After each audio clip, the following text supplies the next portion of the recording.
frères et sœurs dans le Seigneur, que la grâce et la paix de notre Seigneur et Maître soient avec nous tous.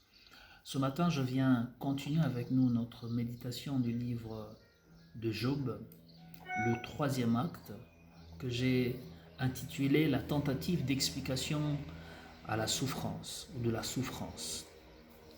Pour aborder ce 3e acte du livre de Job, je nous invite plutôt à lire d'abord le livre de Job au chapitre 4, Job chapitre 4, les versets premiers au verset 8. Eliphaz de Théman prit la parole et dit : si nous osons ouvrir la bouche, en seras-tu peiné ? Mais qui pourrait garder le silence ? Voici, tu as souvent enseigné les autres, tu as fortifié les mains languissantes, tes paroles ont relevé ce qui chancelait, tu as fermé les genoux qui se pliaient, et maintenant qu'il s'agit de toi, tu t'affaiblis. Maintenant que tu es atteint, tu te troubles. Ta crainte de Dieu n'est-elle pas ton soutien? Ton espérance n'est-elle pas ton intégrité? Cherche dans ton souvenir, quel est l'innocent qui a péri? Quels sont les justes qui ont été exterminés? Pour moi, je l'ai vu. Ceux qui labourent l'iniquité et qui sèment l'injustice en moissonnent les fruits. Je nous invite à la prière. Éternel Dieu de grâce, nous venons bénir ton nom et nous te louons. Nous te célébrons et nous nous recommandons entre tes mains, Seigneur. Tu as dit que l'homme ne vit pas de pain seulement, mais de toute parole qui sort de la bouche de l'Éternel, qui sort de la bouche du Seigneur. Et nous voulons que par ta parole, Seigneur, que tu nous fortifies, que tu nous édifies, que tu nous affermisses, mais qu'au-delà de toute chose, donne-nous de la comprendre, ne serait-ce que pour peu, Seigneur, et de la mettre en pratique chaque jour, dans chaque aspect de nos vies. Nous te le prions, Seigneur, dans le nom de Jésus-Christ. Amen. Chers frères et sœurs dans le Seigneur, que la grâce et la paix de notre Seigneur et Maître soient avec nous tous. J'espère que nous allons bien et que cette méditation nous trouve ou vous trouve en bonne santé. Moi, je vais bien par la grâce de Dieu. Comme je l'ai dit dans le groupe WhatsApp de l'Église, que celles et ceux qui traversent un temps difficile ne manquent pas de nous en tenir informés et nous essayerons dans la mesure du possible de venir au secours des uns et des autres. Aujourd'hui, nous allons essayer, dans ce 3e acte de l'étude du livre de Job, de voir un peu comment ses amis vont tenter, à leur façon, d'expliquer la souffrance. Eliphaz, le Thémanite, il dit son expérience d'ailleurs, il dit « selon ce que j'ai vu, ceux qui labourent l'iniquité et qui sèment la misère, la moissonnent. » Après un temps de silence, après 7 jours, selon le texte qu'on a lu la semaine passée, 7 jours de silence, les amis de Job qui ont jusqu'ici respecté sa souffrance, mais se questionnent aussi sur le sens de ce silence. Qui pourrait garder le silence, dirent-ils? Si nous osons ouvrir la bouche, en serais-tu peiné? Il est pour nous important de parler parce que jusqu'à quand resterons-nous silencieux? Oui, ceux qui jusqu'ici ont respecté la souffrance de Job se sont vus contraints finalement de parler.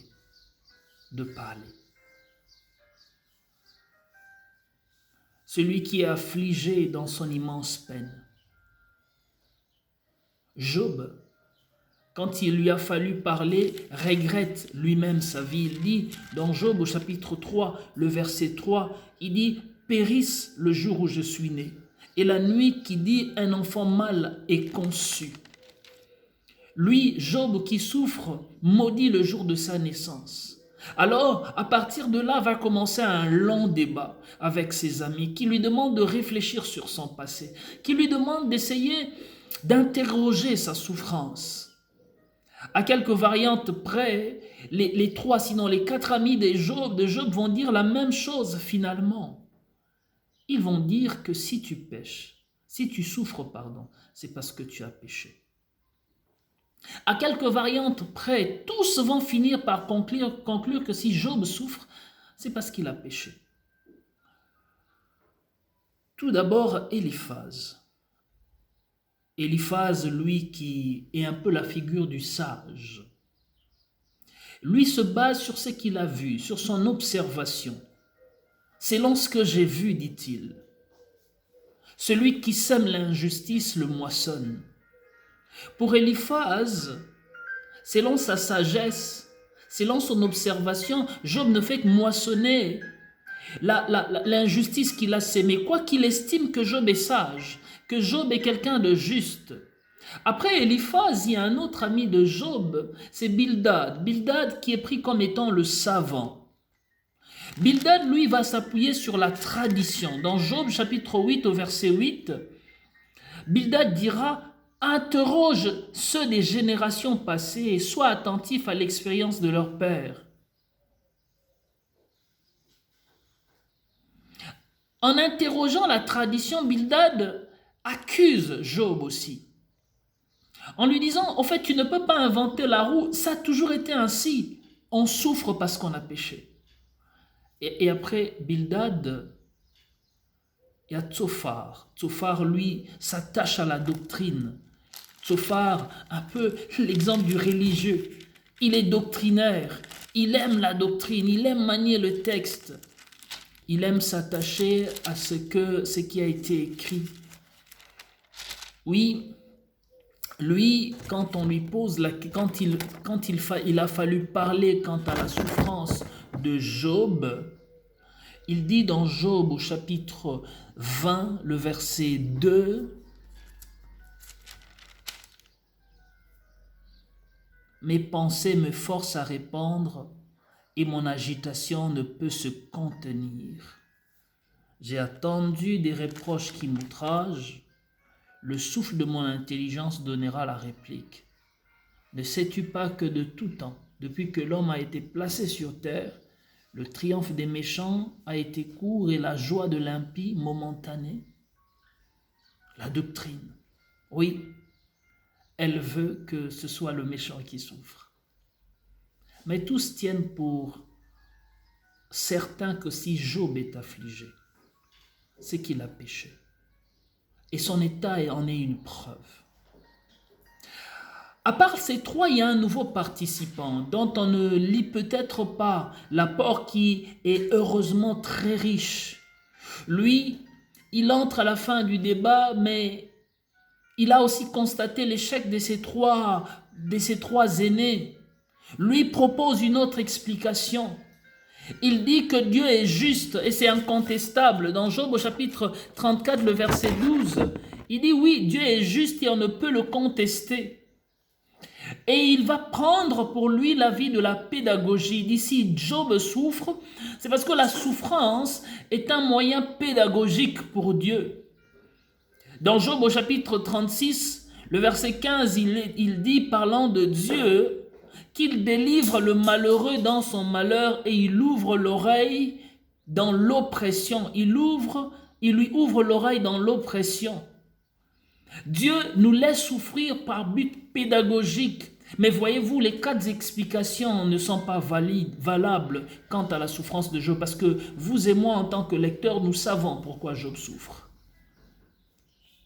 Oui, toutes ces explications ne manquent pas d'être parfois justes, mais les présenter comme les seules réponses à la souffrance. Les seules réponses à ce qui nous accable, les seules réponses à ce qui fait souffrir Job ne sont malheureusement pas vraies. Elles ne font qu'exacerber la personne qui souffre. Elles ne font que plonger dans la souffrance celui qui traverse la maladie. Job a plutôt besoin de la sympathie. Et voyez-vous, chers frères et sœurs, quand nous traversons la souffrance, nous avons plus besoin de sympathie que d'accusation, que de culpabilité. Job a besoin de sympathie et il répond sévèrement à ses amis. Dans Job chapitre 27, du verset 5 à 6, Job dit, 5 à 12, Job dit ceci et je paraphrase: « Loin de moi que je vous justifie. Jusqu'à ce que j'expire, je ne lâcherai pas mon intégrité, je ne lâcherai pas ma perfection. Que mon ennemi soit comme le méchant et celui qui s'élève contre moi comme l'inique. Voici vous-même, vous l'avez tous vu. Et pourquoi entretenez-vous ces vaines pensées? Vous me connaissez et pourquoi continuez-vous à m'accuser, dit Job. Oui, bien-aimés dans le Seigneur, chers amis, nous avons ici un exemple de l'effet de nos paroles quand nous suivons nos propres pensées au lieu de consoler la personne qui souffre, au lieu de remplir de grâce la personne qui souffre. Nous avons ici la réaction qui peut être violente, révoltante de la personne qui souffre quand au lieu de la soutenir, nous essayons de l'accuser par des raisonnements plutôt de l'ordre de la sagesse ou de l'ordre de la tradition ou même de la doctrine. Oui, celles et ceux qui souffrent ont juste besoin d'une main tendue. Car c'est dont ils ont besoin. C'est une ouverture de grâce et non une accusation. D'ailleurs, à la fin de cette histoire, et je m'arrêterai là, Dieu condamnera les amis de Job. Il condamnera leurs propos. Il dit dans Job chapitre 42, le verset 7, il dit, vous n'avez pas gardé de moi, vous n'avez pas parlé de moi comme il convient, comme mon serviteur Job. Et par ce texte, bien-aimé dans le Seigneur, la Bible nous invite à demander la sagesse à Dieu pour pouvoir accompagner tel qu'il le faut celles et ceux qui souffrent. Demandez la main du Seigneur pour pouvoir être un soutien pour celles et ceux qui souffrent. Alors que le monde traverse la souffrance avec ce Covid-19, je crois qu'autour de nous, plusieurs personnes ont besoin de soutien. Avec les réseaux sociaux, plusieurs personnes ont besoin de soutien. Au lieu de relayer que les nombres de décès, apprenons, chers amis, apprenons, chers frères et sœurs, à relayer des paroles d'encouragement, des paroles de grâce, des paroles de vie et de bénédiction. Bonne journée, que Dieu nous bénisse.